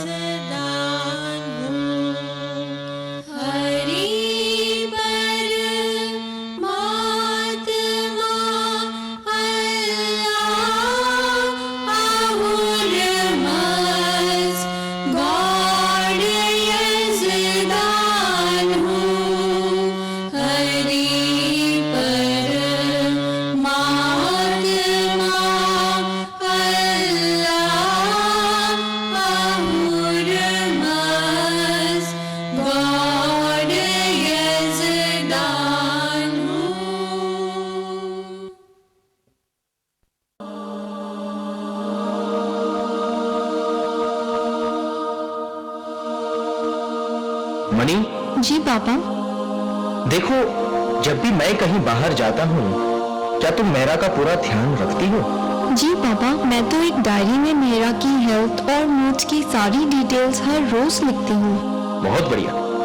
हाँ बाबा, मनी ठीक कह रही है। और जब भी आप बाहर जाते हैं, हम लोग आपका ही ध्यान करते रहते हैं। हाँ पापा, मेरा तो सोते जागते हर वक्त आपके ही बारे में सोचती रहती है। अच्छा मणि, मणि तुम्हें याद है ना कि मेरा को किसी भी आदमी को नहीं देखना है और नहीं किसी भी आदमी की आवाज सुननी, यहां तक कि उसके सामने किसी भी आदमी का नाम तक नहीं लेना है। अरे आओ आओ नाजा कौशिक, आओ आओ बैठो। कैसे हो? पापा, हम लोग बिल्कुल ठीक है। तुम लोग भी मेरी बात ध्यान से सुनो। देखो, मुझे मेरा को सबसे अलग रखना है। मेरा सिर्फ मेरी है, वह मेरी बिलवड है। मेरा और मैं एक है। कई बार जैसे मैं महसूस करता हूं, मेरा भी वैसा ही महसूस करती है। अच्छा बाबा। मैं तुम सभी से प्रेम करता हूं, मगर मेरा मेरी सांस है, जिसके बिना मैं नहीं रह सकता हूं। उन लोगों को जब भी मेरे पास मेरा के बारे में कोई नोट भेजना हो, तो सिर्फ एम या शी लिखना, मेरा का नाम मत लिखना। मुझे मेरा को सबसे अलग व छिपा कर रखना है। समझ गए ना मेरी बात? जी बाबा, हम बिल्कुल वैसा ही करेंगे जैसा आप चाहते हैं। 8 महीने प्रिय प्रभु बेंगलोर में रहते रहे और काम अपना वे निरंतर करते रहे। बेंगलोर में एक केंद्र विश्वव्यापी खुल गया। बैरा मंगला थी वो जगह जहां ये हासिल हुआ। रूठी शिरीन प्रभु से थी किसी भी बात से, और मनाते वे सदा थे प्रेम बस हर जात से। गाय माई, आपका किचन का काम कैसे चल रहा है? मेरे से खाता पीता है या नहीं? हाँ शिरीन माई, काम तो सब ठीक ही चल रहा है। बाबा को हम सबका बहुत ही ख्याल रहता है, जबकि खुद तो वह ज्यादातर उपवास भी रखते हैं। अच्छा। हाँ, बाबा ने हम सबसे कहा था कि आप जो भी आज्ञा देगी, हमें उसे मानना है, क्योंकि आप अवतार की माँ हैं। ठीक है, ठीक है। मनु, तुम आज मेरे लिए फ्राइड बैगन की सब्जी बनाओ। मगर शिरीन नहीं, बाबा तो कहते हैं कि बैंगन सेहत के लिए अच्छा नहीं। नहीं, ये मेरा ऑर्डर है, तुम्हें इसे मानना ही पड़ेगा। ठीक है, जैसा आप कहेंगे हम लोग वैसा करेंगे। चलो मनु, तैयारी करते हैं। मनु, ये तुम्हारे हाथ में क्या है? तुम कहाँ ले जा रही हो?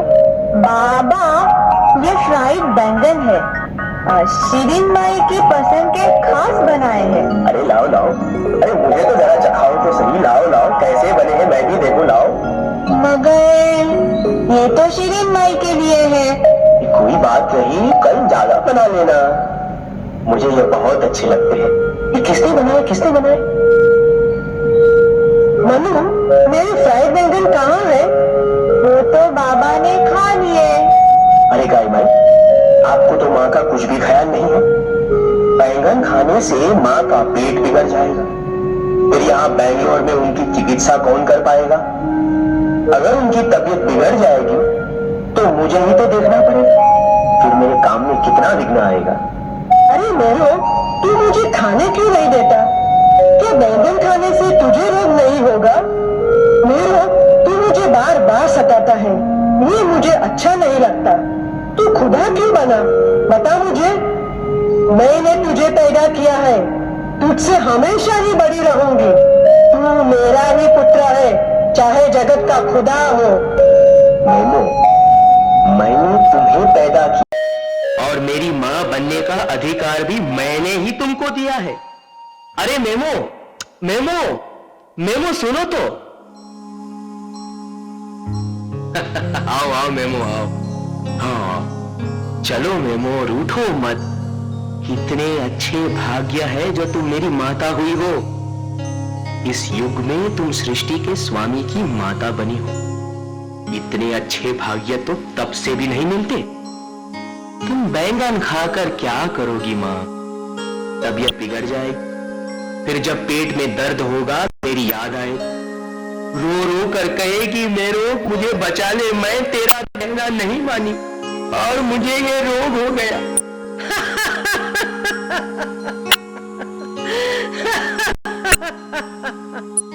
धर्म का प्रिय कहीं न देवे छोड़, किंतु साथ ही वे प्रेम में रहे थे वे मोड़।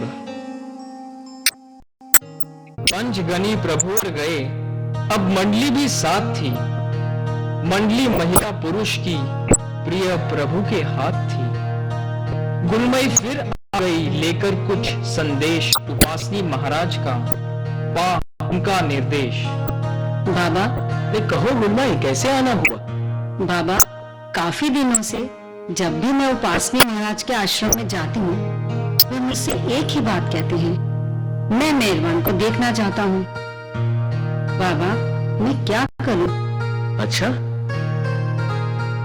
तो गुलमाई आप ऐसा करिए, आप मेरा संदेश महाराज तक पहुंचा दीजिए कि मैं उनसे मिलने के लिए तैयार हूं, मगर मैं केवल एक ही बार मिलूंगा और वो भी अकेले में।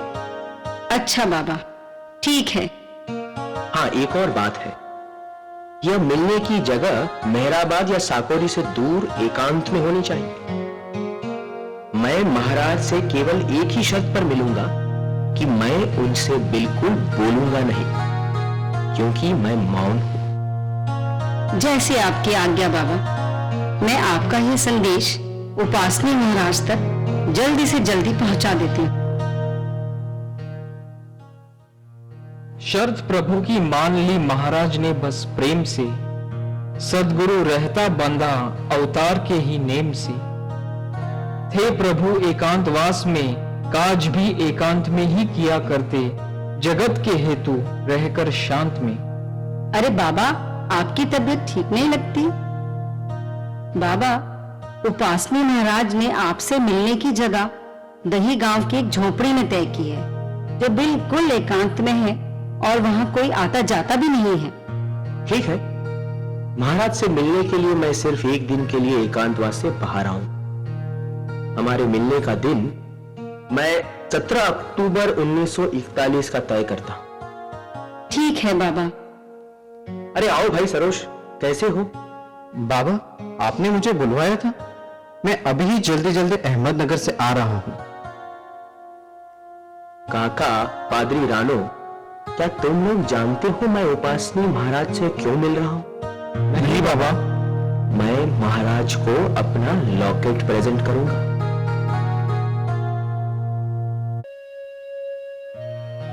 मेहर बाबा प्रणाम। क्यों भाई यशवंत राव कैसे हो? ठीक हो ना? जी बाबा।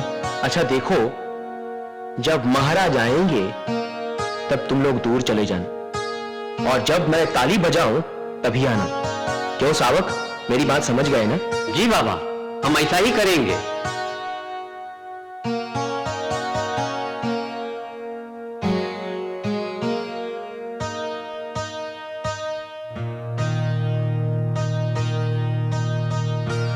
भेंट फिर अवतार की और सदगुरु की हो गई, एक दही गांव में अनुपम बहुत ही हो गई।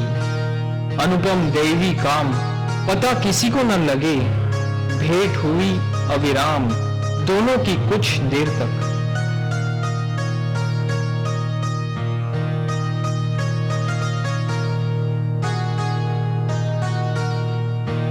नहीं नहीं, मेहर बाबा का ऑर्डर है कि वह दर्शन नहीं देंगे।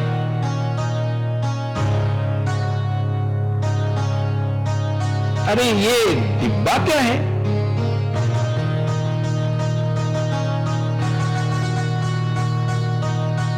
आइए महाराज, चलिए साकोरी वापस चलते हैं।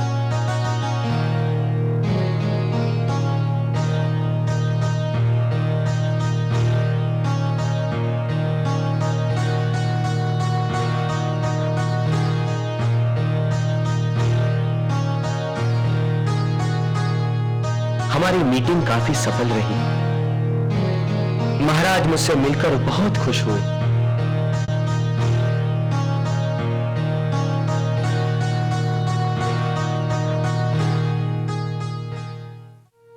मैंने महाराज के दर्शन लिए। वह मेरे गुरु थे। उन्होंने मुझे दोनों हाथों से उठा लिया, गले लगाया और बच्चों की तरह रोए।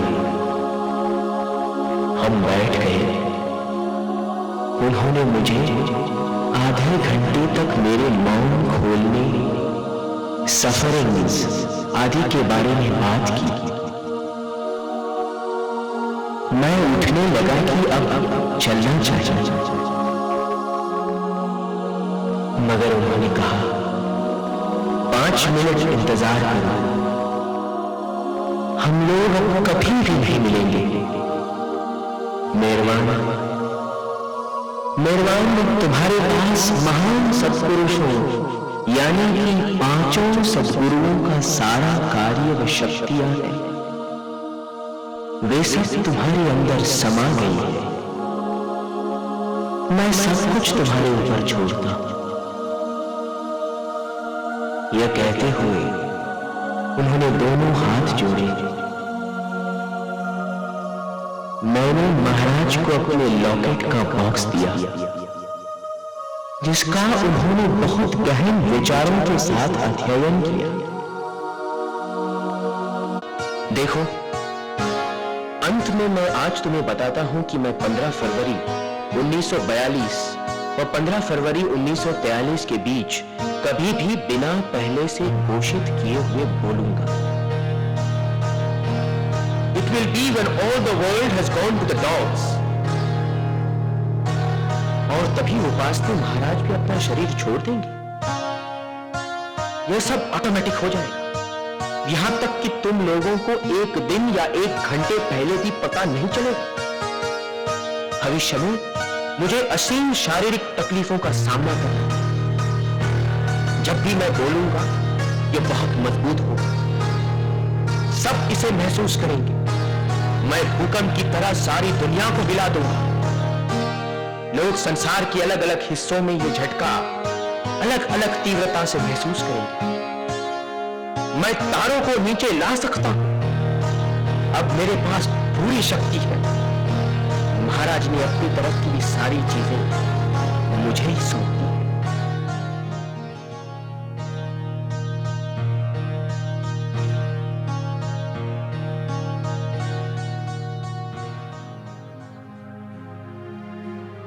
ब्लू बस टूर इस समय तक खत्म सारा हो गया, पर अकल्पित नाश से जग वेदना में खो गया। मेहर प्रभु आए यहां दिखलाने युग दीप, मोती कैसे दिख सके खुले न जब तक सीप। अरे तुम लोग इतना परेशान मत हो। अब हमारा मस्तों का खास कार्य समाप्त हो गया है और ब्लू बस टूर भी खत्म हो गया है। तो बाबा, अब आप मस्तों से बिल्कुल भी नहीं मिलेंगे? नहीं नीरज, ऐसा नहीं है। आने वाले कुंभ के मेले में इलाहाबाद में मुझे 7000 साधु और मस्तों के पैर छूने हैं, मगर उससे पहले मुझे इस ब्लू बस का कुछ खास इंतजाम करना था, जिसने हमारा इतना साथ दिया है। बाबा, क्या इस ब्लू बस का कुछ खास महत्व है? हाँ लीडर, यह ब्लू बस कृष्ण के रथ की तरह है और मेरे मैनिफेस्टेशन के बाद लोग इसे बहुत पवित्र मानेंगे। इस बस का महत्व बहुत होने की वजह से इसको सुरक्षित रखना बहुत जरूरी है। तुम्हें मालूम है, हमारे निकट के लोगों के बीच इसकी लॉटरी निकलने पर यह दिल्ली के कैकी देसाई के नाम निकली है। उसे इस बस को किसी भी कीमत पर न बेचना है और न हायर पर देना है।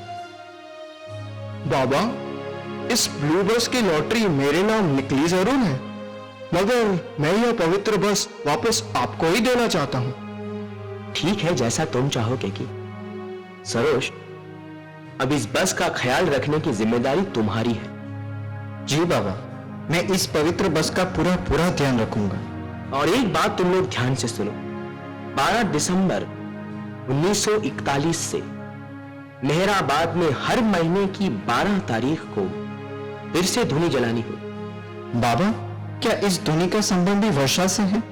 नहीं, इसके पीछे मेरा कुछ खास मकसद है। अच्छा बाबा, हम लोग ऐसा ही करेंगे।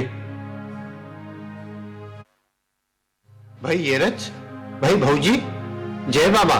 ओह, आओ भाई आओ। भौजी, बाबा ने तो मौन में ही अपने सारे अवतारिक कार्य इतनी खूबसूरती से किए। मैं तो उन अनुभवों में डूबा ही रहना चाहता हूँ, बाहर आना ही नहीं चाहता। हाँ भाई, बाबा के ये कार्य तो मानवता को लाभ पहुंचाने के लिए ही किए गए थे।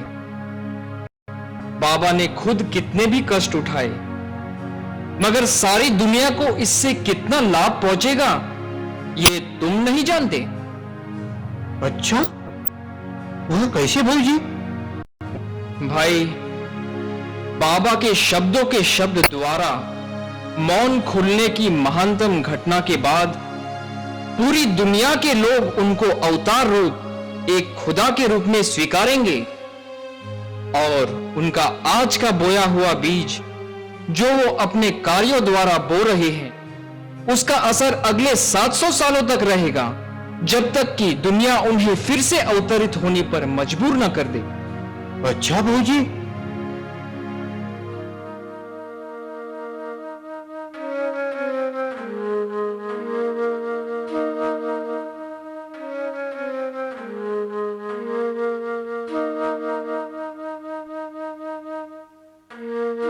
आओ भाई आओ। बाबा, आपके मस्तों के साथ कार्य वो युद्ध से तो मैं काफी अभिभूत हो रहा हूं। बाबा, इस युद्ध से तो मैं काफी डरा हुआ हूं। बाबा, अब युद्ध तो खत्म हो गया, मस्तों के बारे में भी काफी गहन जानकारी मिली। मगर बाबा, अब मैं आपके इससे आगे के और अवतारित कार्य के बारे में जानना चाहता हूं। हाँ हाँ भाई, बाबा भी उसी कार्य को अंजाम देने के लिए कार्यरत हैं। अब वह तुम्हें अपने साथ वापस उस दिन में ले जाना चाहते हैं जहां से बाबा की जिंदगी का एक नया अध्याय शुरू हुआ था। हाँ, उस अध्याय में मैंने अपनी जिंदगी का एक नया फेज शुरू किया था, जहां मैंने खुद ही एक असहायता व लाचारी का जीवन जिया था। हाँ, बाबा ने उस जीवन का नाम अपनी नई जिंदगी दिया था। इस फेज में माया के खिलाफ जंग शुरू हुई। बहुत से लोग बाबा के साथ गए थे। नई जिंदगी? बाबा, क्या आपको भी इस नई जिंदगी में तकलीफें उठानी पड़ी थी? मैं तो यह सोच सोच कर ही कांप रहा हूं कि यह सब कैसे हुआ होगा। घबराओ मत, यह भी मेरे अवतारिक कार्य का एक महत्वपूर्ण हिस्सा है। अवतार तो इस दुनिया में दूसरों के लिए कष्ट उठाने ही आता है। बाबा, क्या आप भी मुझे अपने साथ इस जंग में ले चलेंगे? अब तो मैं आपके साथ इतना घुल मिल गया हूं कि अपने आप को आपसे अलग ही नहीं कर पाता। बाबा, मैं भी वो सब तकलीफें सहन करना चाहता हूं जो आपने व मंडली के लोगों ने माया के खिलाफ युद्ध शुरू करके की होगी। ठीक है, ठीक है, मैं तुम्हें भी अपने साथ रखूंगा। जैसे जैसे मेरा युद्ध माया के खिलाफ बढ़ता जाएगा, वैसे वैसे ही तुम्हारी सफरिंग्स भी बढ़ती जाएगी। बोलो, मंजूर है? हाँ बाबा, आपके लिए तो मैं कुछ भी सहन कर सकता हूँ। बाबा, मेरे ऊपर चाहे कितनी भी तकलीफ क्यों ना आए, मैं आपका साथ कभी नहीं छोड़ूंगा। बाबा, आपके दामन को कस के पकड़ूंगा। अच्छा, अब से तुम हमारे साथ साथ ही चलो, अलग मत हो। जो भी आगे होता जाएगा, तुम उसके मुख्य दर्शक नहीं बल्कि एक अभिन्न अंग होंगे। क्यों, ठीक है ना? हाँ बाबा, मैं तो अब आपसे अलग होने की कल्पना भी नहीं कर सकता। तो चलो फिर इस नई जिंदगी में हमारे साथ चलो और उसे खुद अपने आप भी महसूस करो। आओ।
I will introduce all the participants of this drama.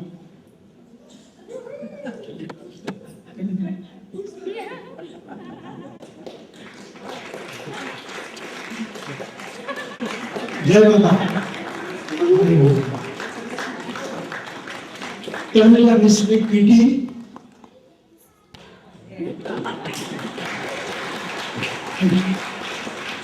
Tamil District PT.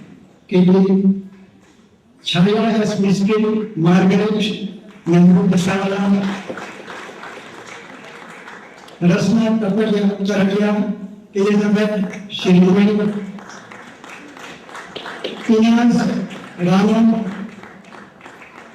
Misha Miskin and Grace Taluba Misha has been Tapalia Overseer Projection Assistant Lights.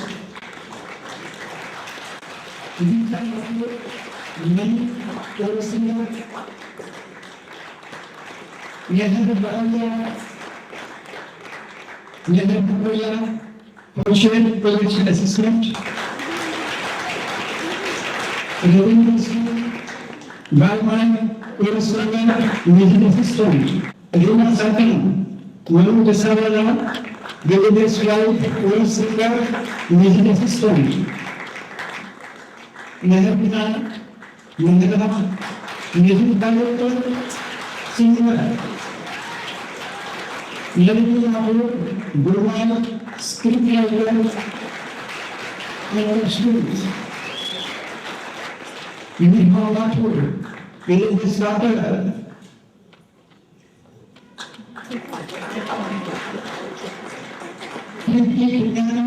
Maya.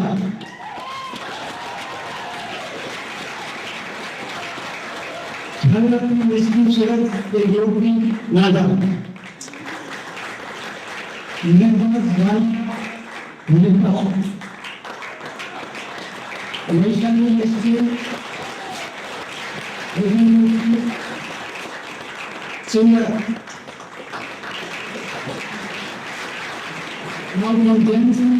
Nil Mahapur Evans colonel ईरानी राजा राव सिंह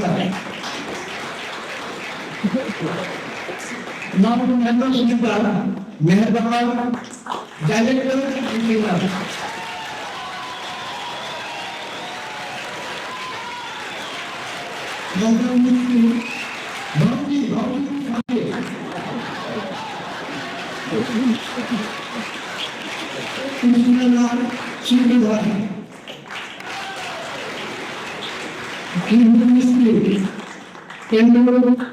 जहाँ विरोधक हम के पास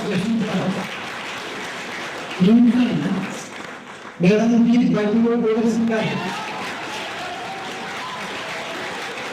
हमें कहियो दाम सकते मानो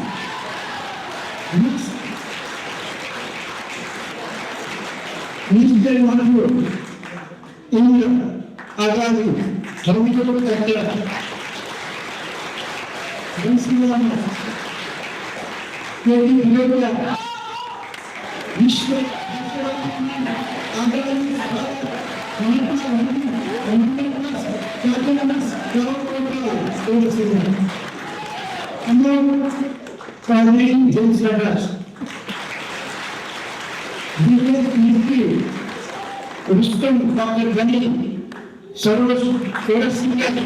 प्रोटेक्शन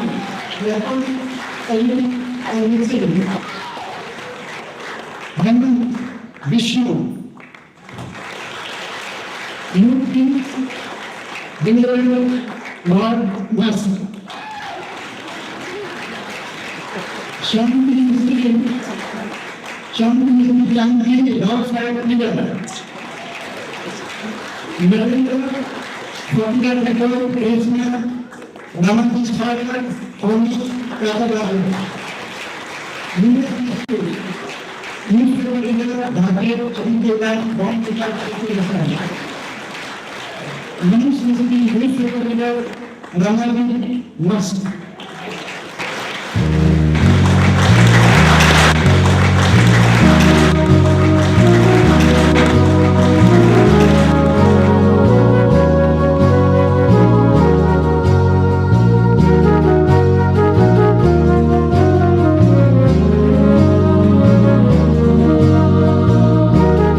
पथ में